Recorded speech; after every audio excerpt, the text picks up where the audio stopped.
কোরবানি নিয়ে মিথ্যা তথ্য পড়ানো হয় এমন দাবি করে আদালতে দায়ের করা রিট আবেদন আমলে নেয়ার ঠিক হয়নি বলে মন্তব্য করেছেন আইনজীবী ও ইসলামী চিন্তাবিদরা। মহাগ্রন্থ আল কোরআন নিয়ে বিভ্রান্তিকর রিটকারীকে ধর্মীয় অনুভূতিতে আঘাতের কারণে অবিলম্বে আটক করার কথা বলেন তারা। শিবলী চৌধুরী কায়েসের ধারাবাহিক রিপোর্টের আজ প্রথম পর্ব, ছবি তুলেছেন ঈসা আহমেদ শাওন। হাজার বছর ধরে মুসলিম উম্মাহ আল্লাহর সন্তুষ্টি অর্জনের জন্য হযরত ইব্রাহিম আলাইহিসসালামের দেখানো সুন্নাহ অনুযায়ী কোরবানি দিয়ে যাচ্ছেন। এই ঐতিহাসিক ও কুরআনে বর্ণিত সত্যকে প্রশ্নবিদ্ধ করতেই আদালতে রিট করেছেন দেবনারায়ণ মহেশ্বর নামের এক ব্যক্তি। রিট আবেদনে বলা হয়েছে, হযরত ইব্রাহিম আলাইহিসসালাম ইসমাইলকে নয় বরং তার আরেক পুত্র ইসহাক আলাইহিসসালামকে কোরবানি করতে উদ্যত হয়েছিলেন। বর্তমানে বই পুস্তকে যা পড়ানো হয় তা মিথ্যা বলেও দাবি করেন রিটকারী।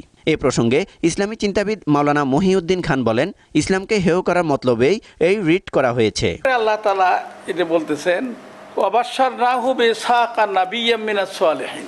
কুরবানির বিনিময়ে হযরত ইব্রাহিম আলাইহিস সালামকে দান করেছেন, সেই দান হইলেন হযরত ইসহাক, এবং হযরত ইসহাকের বংশধারা থেকে ইহুদি এবং পরবর্তীতে খ্রিস্টানরা জন্ম নিয়েছে, তাদের মধ্যে তো কুরবানির কোনো ধারণা নাই।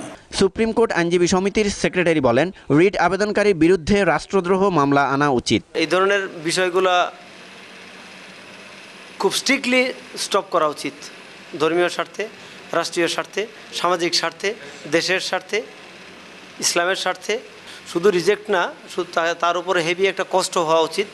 এবং উনি যে ধর্মীয় অনুভূতিতে আঘাত করে যে কাজটা করেছেন, এটার জন্য তো রাষ্ট্রের তরফেই এর বিরুদ্ধে সেডিশনের মামলা হওয়া উচিত ছিল। আবেদনে রিটকারীর ঠিকানা রাজধানীর যাত্রাবাড়ির ধলপুরের তেলুগু কলোনি দেওয়া হলেও সরজমিনে তার কোনো হদিস পাওয়া যায়নি। দেবনারায়ণ আজ পর্যন্ত ওনার নাম আমরা শুনিনি। তেলুগু কলোনির কেউ ওনাকে চিনেও না। এসব কোনো একটা আতঙ্ক সৃষ্টি করার জন্য এগুলো করা হইতেছে আর কি। আমাদের এখানে মন্দির কমিটির সভাপতি হলো আপনার যে কমল দাস, আর হইলো শ্রী দুর্গারাও। এদেরকে আমরা চিনি।